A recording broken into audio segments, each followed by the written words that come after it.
इस वीडियो में आप यूपी टेट 2021 जिसकी परीक्षा 28 नवंबर 2021 को हुई थी, लेकिन प्रश्न पत्र आउट होने की वजह से पूरे पेपर को कैंसिल कर दिया गया था, उस पेपर के हिंदी पार्ट का कंप्लीट सॉल्यूशन देखने जा रहे हैं। भले ही पेपर कैंसिल कर दिया गया हो, लेकिन ये वीडियो देखना आपके लिए बेहद जरूरी है ताकि आप जान सके कि यूपी टेट की परीक्षा का स्तर क्या होता है, प्रश्नों का लेवल क्या होता है, ताकि आने वाली परीक्षा में आप बेहतर से बेहतर प्रदर्शन कर पाएं।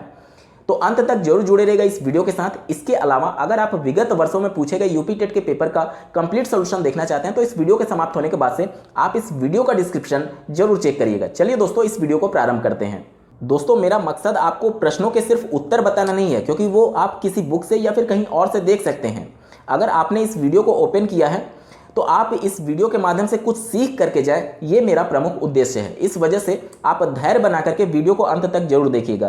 पहला प्रश्न पूछा गया था, निगमन प्रणाली का प्रयोग किस प्रकार के शिक्षण में होता है? निगमन और आगमन दो शिक्षण प्रणाली है जो अभ्यर्थियों को लगातार कंफ्यूज करती है, आज के बाद नहीं करेगी। निगमन में पहला जो आपको अक्षर दिया गया है नी, ठीक है, इसको आप लोग ध्यान से देख लीजिए।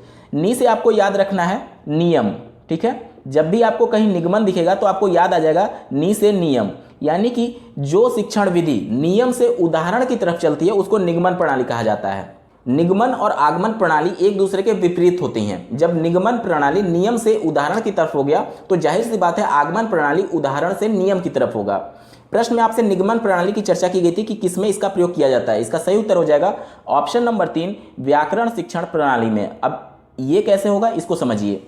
देखिए, अगर किसी भी भाषा के व्याकरण की अगर बात की जाए, अगर मान लीजिए मैं हिंदी की बात करता हूं और उसमें आपको संज्ञा पढ़ाना है किसी बच्चे को, तो संज्ञा पढ़ाते समय आप उसको ये नहीं बोलेंगे कि घोड़ा, हाथी, मकान, हिमालय, गोरखपुर, लखनऊ, हैदराबाद, इस प्रकार से उसको नहीं पढ़ाएंगे। सबसे पहले आप उसको संज्ञा का परिभाषा बताएंगे, यानी नियम बताएंगे। नियम बताने के बाद से आप उसको उदाहरण के माध्यम से समझाएंगे। यानी सबसे पहले निगमन प्रणाली में पहले नियम बताया जाता है, उसके बाद से उदाहरण दिया जाता है। और ये प्रणाली किसमें होती है? व्याकरण शिक्षण प्रणाली में होती है। और थोड़ा सा और क्लियर कर लीजिए, अगर आगमन शिक्षण प्रणाली की बात की जाती है तो वो एक वैज्ञानिक विधि मानी जाती है। क्यों? अब इसको समझिए।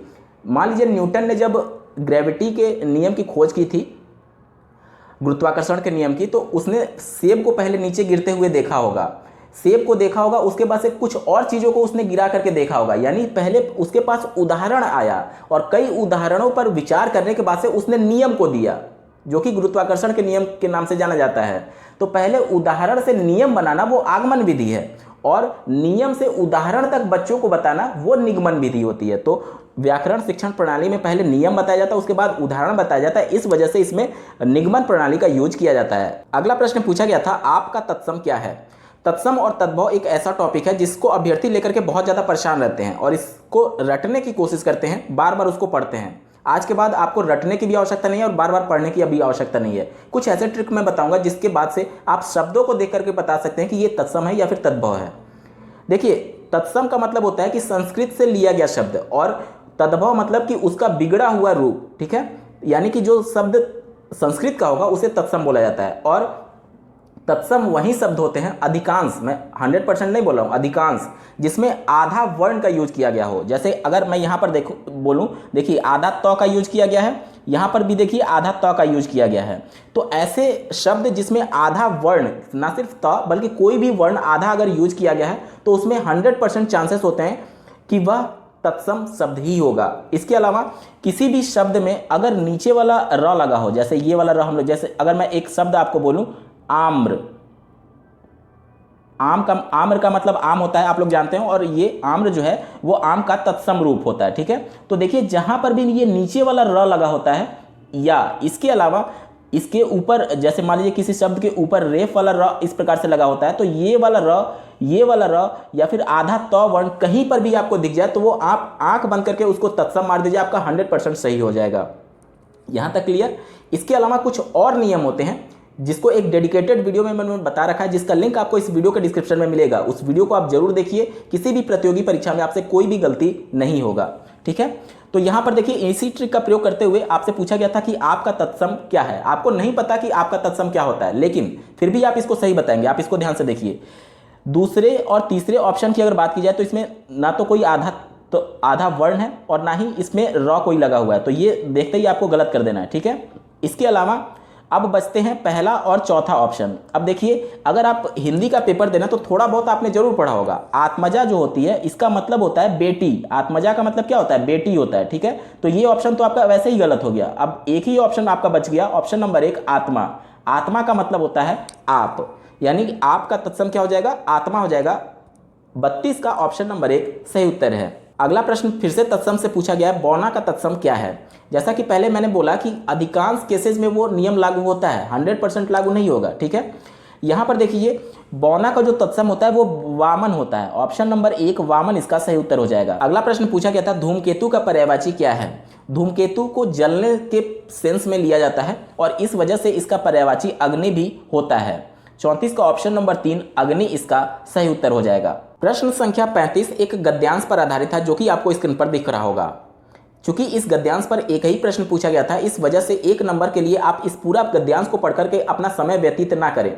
सबसे पहले इस प्रकार के प्रश्नों को हल करने के लिए आप प्रश्नों पर एक नज़र डाल लें, ताकि जब आप गद्यांश पढ़ेंगे तो उसमें जहां पर भी वो प्रश्न दिखेगा आपको तुरंत क्लिक करेगा उसका उत्तर। चलिए इसको उदाहरण के माध्यम से मैं दिखाता हूं। जैसे कि मैं इस गद्यांश को नहीं पढ़ रहा हूं, सीधे पहले प्रश्न को देखता हूं। प्रश्न ये कह रहा है कि उपयुक्त पंक्ति में कौन मनुष्य के हाथों में अद्भुत और अतुल्य शक्ति दे रहा है? प्रश्न मैंने पढ़ लिया, आप गद्यांश पढ़ते हैं। आज विज्ञान मनुष्य के हाथों में अद्भुत और अतुल्य शक्ति दे रहा है। कौन दे रहा है? विज्ञान दे रहा है। अब देखिए, पहले ही लाइन में आपको उत्तर मिल गया। अगर आपने प्रश्न को नहीं देखा रहता तो आप पूरे गद्यांश को पढ़ने में अपना समय व्यतीत करते। तो 35 का सही उत्तर हो जाएगा ऑप्शन नंबर 2 विज्ञान। अगला प्रश्न पूछा गया था, कफन कहानी के लेखक हैं? इसका सही उत्तर हो जाएगा ऑप्शन नंबर 2 प्रेमचंद। अगला प्रश्न पूछा गया था, उदित उदयगिरी मंच पर रघुवर बाल पतंग बिकसे संत सरोज सब हर्षे लोचन भृंग।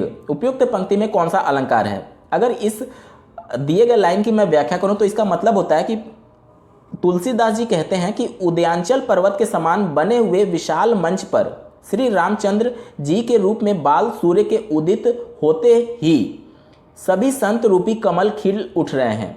यहाँ पर देखिए, बिल्कुल उसकी समानता उसके साथ बताई गई है। और जब भी उपमेय उपमान के समान बताया जाता है तो वहां पर हमेशा कौन सा अलंकार होता है? वहां पर रूपक अलंकार होता है। अब आप कहेंगे कि सर आपको इसकी व्याख्या पता थी, इस वजह से आप इसका उत्तर बता पा रहे हैं। लेकिन अगर मुझे व्याख्या नहीं पता तब हम लोग आंसर कैसे बताएंगे? तो इसका भी ट्रिक होता है, ध्यान से समझिए। जब भी किसी दिए गए पंक्ति में आपको डैश दिख जाए, जिसे हिंदी में योजक चिन्ह कहा जाता है, ठीक है। यहाँ पर देखिए, 2 शब्दों के बीच में डैश का यूज किया गया है, जिसे योजक चिन्ह कहते हैं, ठीक है। जब भी किसी 2 शब्दों के बीच में योजक चिन्ह दिख जाए तो वहां पर 100% रूपक अलंकार होगा ही होगा। यहां पर तय नहीं है कि हर जगह आपको मिले, लेकिन 90% केसेस में योजक चिन्ह आपको मिलेगा। जैसे कि अगर एक उदाहरण में बोलूं, चरण कमल बंदौ हरिराई, तो वहां पे भी चरण और कमल के बीच में डैश यानी योजक चिन्ह लगा होता है, उसमें भी रूपक अलंकार होगा, ठीक है। उपमा अलंकार को आप किस प्रकार से समझेंगे, इसको ध्यान से समझिएगा। जहां पर किसी भी पंक्ति में सा, सी, से शब्द आपको दिख जाए तो वहां पर उपमा अलंकार होता है, ठीक है। उत्प्रेक्षा को आप समझ लीजिए, जहां पर आपको जानू, जानहू, मानू, मानहू शब्द दिख जाए वहां पर 100% उत्प्रेक्षा अलंकार होता है। विरोधाभास का मतलब जहां पर 2 बातों में विरोध प्रकट होता है वहां पर विरोधाभास अलंकार होगा। तो अगर आपको अर्थ नहीं भी पता है तो भी आपको ट्रिक से पता चल गया कि जहां पर डैश यानी योजक चिन्ह का प्रयोग होगा वहां पर 100% रूपक अलंकार ही होगा। इस वजह से 37 का ऑप्शन नंबर 1 रूपक सही उत्तर होगा। दोस्तों, अगर आप ट्रिक के माध्यम से अलंकार को पढ़ना चाहते हैं तो इस वीडियो के डिस्क्रिप्शन में आपको एक डेडिकेटेड वीडियो का लिंक मिलेगा, जिसमें ट्रिक के माध्यम से सभी चीजें मैंने कवर कर रखी हैं। आप इस वीडियो के समाप्त होने के बाद से डिस्क्रिप्शन जरूर चेक करिएगा। अगला प्रश्न पूछा गया था, उससे बैठा नहीं जाता है में कौन सा वाच्य है? देखिए, वाच्य 3 प्रकार के होते हैं, कर्तरी, कर्म और भाववाच्य। जहां पर कर्ता की प्रधानता होती है उसमें कर्तृवाच्य होगा, जहां पर कर्म की प्रधानता होती है उसमें कर्मवाच्य होगा। और जहां पर आप इस वाक्य को पढ़िए, उससे बैठा नहीं जाता है, ना तो इसमें कर्ता प्रधान है और ना ही कर्म प्रधान है। इस वजह से इसका उत्तर क्या हो जाएगा? ऑप्शन नंबर 1 भाववाच्य इसका सही उत्तर हो जाएगा। मुझसे बैठा नहीं जाता, उससे चला नहीं जाता, मुझसे खाया नहीं जाता, मुझसे पढ़ा नहीं जाता, ऐसे जितने भी प्रकार के वाक्य होंगे उसमें जनरली भाववाच्य ही होता है, ठीक है। तो 38 का ऑप्शन नंबर 1 भाववाच्य इसका सही उत्तर हो जाएगा। अगला प्रश्न पूछा गया था, राम धीरे धीरे पढ़ता है में कौन सा अवयव है? अवयव उन शब्दों को कहा जाता है जिन पर लिंग, वचन, कारक का कोई भी प्रभाव नहीं पड़ता है। जैसे कि इसी वाक्य में अगर मैं कर्ता को बदल दूं, राम है, इसके जगह सीता लिख दूं, धीरे धीरे और क्रिया जो है पढ़ता है को पढ़ती मैं कर दूं, तो भी यहाँ पर जो अवयव, मेन अवयव है धीरे धीरे, यही अवयव है। तो देखिए सीता धीरे धीरे पढ़ती है, फिर भी धीरे धीरे में कोई भी बदलाव नहीं हुआ। तो जिन शब्दों में कोई बदलाव नहीं होता है, कर्ता के आधार पर, लिंग के आधार पर, वचन के आधार पर, कारक के आधार पर, उन्हें अवयव कहा जाता है। ठीक है, आप पूछ रहा है कि धीरे धीरे में कौन सा अवयव है। देखिए धीरे धीरे जो है वह किसकी विशेषता बता रहा है, पढ़ता की। पढ़ता है यानी पढ़ना क्या है, क्रिया है, और जो क्रिया की विशेषता बताता है उसे क्रिया विशेषण कहा जाता है। ठीक है, तो इस हिसाब से धीरे धीरे में कौन सा अवयव हो जाएगा, क्रिया विशेषण अवयव हो जाएगा। ऑप्शन नंबर 2 इसका सही उत्तर हो जाएगा। अगला प्रश्न पूछा गया था, हिमालय से गंगा निकलती है में किस कारक का प्रयोग हुआ है। जब भी किसी चीज से किसी दूसरी वस्तु का अलगाव दिखाया जाए, जैसे यहाँ पर देखिए गंगा क्या हो रही है, निकल रही है, यानी उसका अलगाव हो रहा है, तो उस कंडीशन में हमेशा अपादान कारक ही उत्तर होगा। 40 का ऑप्शन नंबर 2 अपादान कारक इसका सही उत्तर है। अगला प्रश्न पूछा गया था, वह खेल रहा है में किस प्रकार की क्रिया होती है। जब भी किसी वाक्य को दिया गया रहे तो उसमें कर्ता, क्रिया और कर्म को अलग अलग कर लीजिए। अगर कर्म उसमें सम्मिलित है तो वो सकर्मक क्रिया होती है। चलिए इसी के आधार पर इस नियम को फॉलो करते हैं। यहाँ पर देखिए वह जो है वो कर्ता हो गया। ठीक है, उसके बाद से खेलना जो है, खेल रहा है, ये एक क्रिया है। ठीक है, खेलना क्रिया हो गया, और है जो है वो एक सहायक क्रिया है। जैसे अगर अंग्रेजी में हम लोग बोलते हैं ही इज प्लेइंग, तो यहाँ पर ही सब्जेक्ट होता है, इज हेल्पिंग वर्ब होता है यानी सहायक क्रिया, और यहाँ पर है जो लिखा है वहीं इज के जगह पर हेल्पिंग वर्ब का काम कर रहा है हिंदी में। ठीक है, और खेलना जो है वो वर्ब हो गया यानी क्रिया हो गई। तो यहाँ पर देखेंगे कोई भी कर्म नहीं है। ठीक है, तो इस हिसाब से आपको लगेगा कि ये अकर्मक इसका उत्तर हो जाएगा, लेकिन नहीं, इसका उत्तर होगा सकर्मक क्रिया। क्योंकि कुछ चीजें ऐसी होती हैं, कुछ क्रियाएं ऐसी होती हैं जिसमें कर्म उनके साथ नहीं आता, लेकिन उसके अंदर वो निहित होता है। इसी में से एक खेलना है। तो खेलना जो क्रिया होती है वो सकर्मक क्रिया के अंतर्गत आता है। इस वजह से आपका उत्तर हो जाएगा ऑप्शन नंबर 3, वह खेल रहा है में सकर्मक क्रिया होगा। अगला प्रश्न पूछा गया था, चमचमात चंचल नयन बिच घूंघट पर झीन, मानहु सुर सरिता विमल जल उद्यात युगमीन। इसका हिंदी में अर्थ हुआ कि बारीक कपड़े के घूंघट की ओर से चंचल आंखें चमक रही हैं, झलक रही हैं, मानो गंगा जी के स्वच्छ जल में 2 मछलियां उछल रही हैं। यहाँ पर देखिए आंखों की सुंदरता को मछली से संभावना व्यक्त की गई है, यानी कि उपमेय और उपमान की संभावना अथवा कल्पना की गई है। तो इस कंडीशन में यहाँ पर उत्प्रेक्षा अलंकार होगा। अब आप कहेंगे कि सर मान लीजिए हमें अर्थ नहीं पता चला, नहीं निकाल पाए, तब हम इसका उत्तर कैसे निकालेंगे। तो इसका भी एक ट्रिक होता है, आप स्क्रीन पर ध्यान से देखिएगा। जब भी किसी पंक्ति में मनु मानहु जनु जानहु वर्ड आ जाए, ध्यान से देखिए, मनु मानहु जनु जानहु वर्ड आ जाए तो वहां पर हमेशा उत्प्रेक्षा अलंकार ही होगा। अगला प्रश्न पूछा गया था, सूरज का 7वां घोड़ा गुनाहों का देवता किसकी रचनाएं हैं। ये बहुत ही प्रसिद्ध रचनाएं हैं। इसका उत्तर हो जाएगा ऑप्शन नंबर 4 धर्मवीर भारती। अगला प्रश्न पूछा गया था, व का उच्चारण स्थान क्या है। व आप बोल करके देखिए, व जब आप बोलेंगे तो आपके जिह्वा का जो अगला हिस्सा होगा वो दांत को टच करते हुए प्रतीत होगा। इसके अलावा जब भी आप व बोलेंगे तो आपके जो होठ होते हैं वो गोल हो जाते हैं, बिल्कुल उस प्रकार जैसे प वर्ग का उच्चारण करते समय होठ होते हैं। ठीक है, तो इस हिसाब से जिह्वा दांत को भी स्पर्श करते हुए प्रतीत हो रही है और होठ भी गोल हो रहे हैं। इस वजह से इसका जो उच्चारण स्थान होता है वह दंत्योष्ठ होता है। दोस्तों सिर्फ 5 कहानी आप सुन लीजिए, पूरे वर्ण का उच्चारण स्थान क्या होगा आप ट्रिक के माध्यम से समझ सकते हैं। इस वीडियो के डिस्क्रिप्शन में जाइए, एक डेडिकेटेड वीडियो में मैंने पूरे वर्ण उच्चारण स्थान को ट्रिक के माध्यम से पढ़ा रखा है। अगला प्रश्न पूछा गया था, अग्नि का विशेषण क्या है। विशेषण क्या होता है, जो किसी संज्ञा या फिर सर्वनाम की विशेषता बताता है। ठीक है, यहां पर देख लीजिए, आपने पढ़ा होगा या फिर सुना होगा आग्नेय शैल या फिर आग्नेय चट्टान, यानी कि आग्नेय जो वर्ड होता है वो शैल यानी चट्टान की विशेषता बताता है। चट्टान क्या है, संज्ञा है। ठीक है, तो इस हिसाब से संज्ञा की विशेषता बताने वाले को हम लोग विशेषण बोलते हैं। इस वजह से उत्तर हो जाएगा आपका ऑप्शन नंबर 2 आग्नेय। आग्नेय का मतलब होता है कि मतलब आग में जला हुआ, उस टाइप से इसका सेंस निकाला जाता है। और चूंकि ये किसी संज्ञा की विशेषता बता रहा है, इस वजह से इसको विशेषण बोलेंगे और अग्नि का विशेषण आग्नेय होगा। अगला प्रश्न पूछा गया था, तेजाब में कौन सी संज्ञा है। जब भी किसी द्रव्य की बात होती है, लिक्विड की बात होती है, तो वहां पर हमेशा द्रव्यवाचक संज्ञा होगा। ऑप्शन नंबर 3 द्रव्यवाचक संज्ञा इसका सही उत्तर है।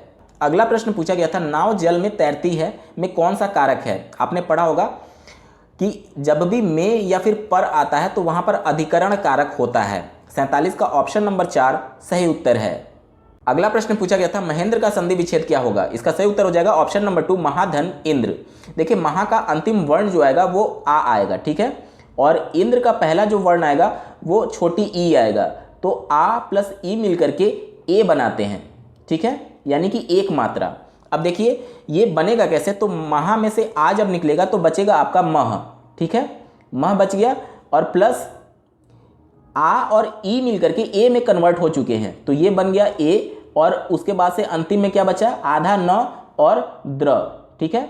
अब देखिए जब इन तीनों को आप मर्ज करेंगे तो ये एक ही मात्रा इस ऊपर लग जाएगा, और ये चूंकि आधा न था इस वजह से यहाँ पर बिंदी लग जाएगा, या फिर आधा न आप ऐसे भी लिख सकते हैं, ठीक है। तो इस हिसाब से पूरा जोड़ने पर ये आपका बन जाएगा महेंद्र, जो कि आपके प्रश्न में पूछा गया था। तो 48 का ऑप्शन नंबर 2 महा प्लस इंद्र इसका सही उत्तर हो जाएगा। अगला प्रश्न पूछा गया था शेर का सवा शेर लोकोक्ति का अर्थ क्या है, तो इसका उत्तर हो जाता है एक से बढ़कर दूसरा।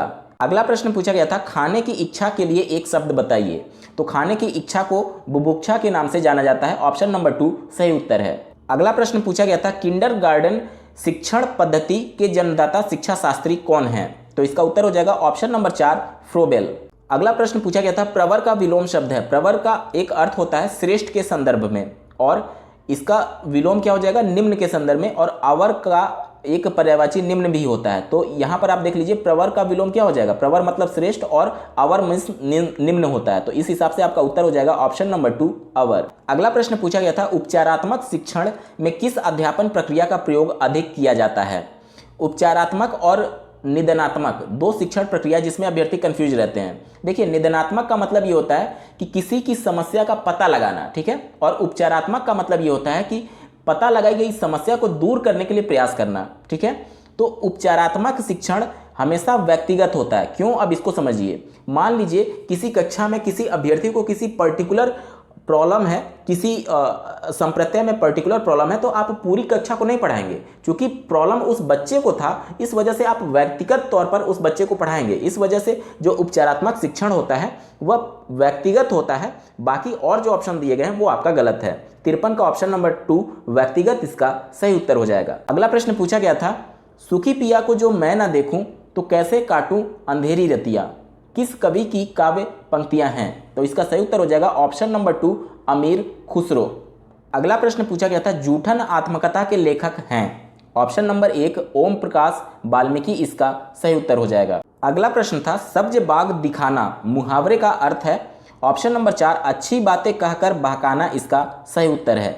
अगला प्रश्न पूछा गया था जब कर्ता एक क्रिया समाप्त करके दूसरी क्रिया में संलग्न होता है तो पहली क्रिया क्या कहलाती है। एक उदाहरण से समझिए, अगर मैं बोलूं कि वह दूध पीकर सोता है, यहां पर देखिए दूध पीना एक क्रिया है और सोना दूसरी क्रिया है।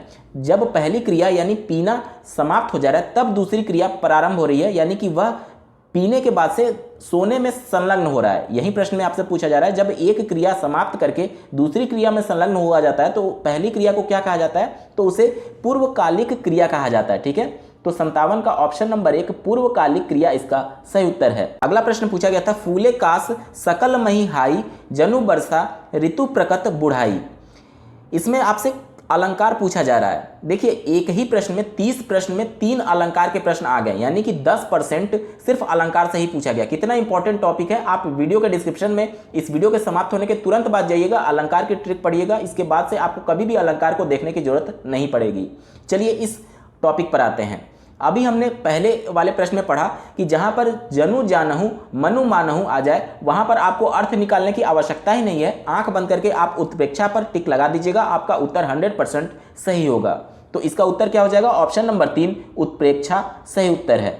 अगला प्रश्न पूछा गया था घर पहाड़ और नदी किस संज्ञा भेद के अंतर्गत आएगा। देखिए द्रव्यवाचक संज्ञा तो होगा नहीं, क्योंकि जब भी किसी लिक्विड की बात की जाती है तो वहां पर द्रव्यवाचक संज्ञा आता है। जातिवाचक संज्ञा इसका सही उत्तर हो जाएगा, ऑप्शन नंबर 2। इसके अलावा अन्य ऑप्शन देख लीजिए, भाववाचक संज्ञा होगा नहीं, क्योंकि इमोशंस या फिर उन वस्तुओं की बात की जाती है जिसे हम लोग ना तो देख सकते हैं ना तो टच कर सकते हैं, वो भाववाचक संज्ञा के अंतर्गत आता है। नदी को आप देख भी सकते हैं, टच भी कर सकते हैं, पहाड़ को भी देख सकते हैं, छू सकते हैं, घर को भी देख सकते हैं, छू सकते हैं, इस वजह से भाववाचक संज्ञा नहीं होगा। गुणवाचक संज्ञा में उसकी क्वालिटी यानी गुण की बात की जाती है, तो ये भी ऑप्शन गलत हो गया। एक ही ऑप्शन बचा, जातिवाचक संज्ञा आपका सही उत्तर हो जाएगा, क्योंकि ये सभी चीजें जो है एक विशेष जाति की बोध करा रही है, इस वजह से इसमें जातिवाचक संज्ञा होगा। अगला प्रश्न पूछा गया था, उसने कुछ नहीं खाया में कुछ किस सर्वनाम का बोधक है। यहाँ पर देखिए इस वाक्य में कुछ पूछा जा रहा है कि किस सर्वनाम का बोधक है।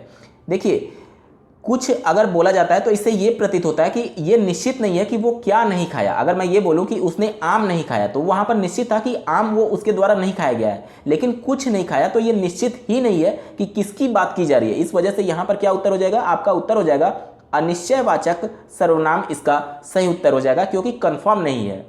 दोस्तों 28 नवंबर यूपी टेट पेपर के हिंदी पार्ट का कंप्लीट सॉल्यूशन आपने देखा। आपको ये वीडियो कैसा लगा कमेंट करके जरूर बताइएगा। साथ ही विगत वर्षों में पूछे गए यूपी टेट पेपर के संपूर्ण हल और ट्रिक के माध्यम से यूपी टेट की तैयारी करने के लिए आप इस वीडियो का डिस्क्रिप्शन जरूर चेक करिएगा। इस वीडियो को देखने के लिए आपका बहुत बहुत धन्यवाद। भगवान करे आपका दिन शुभ।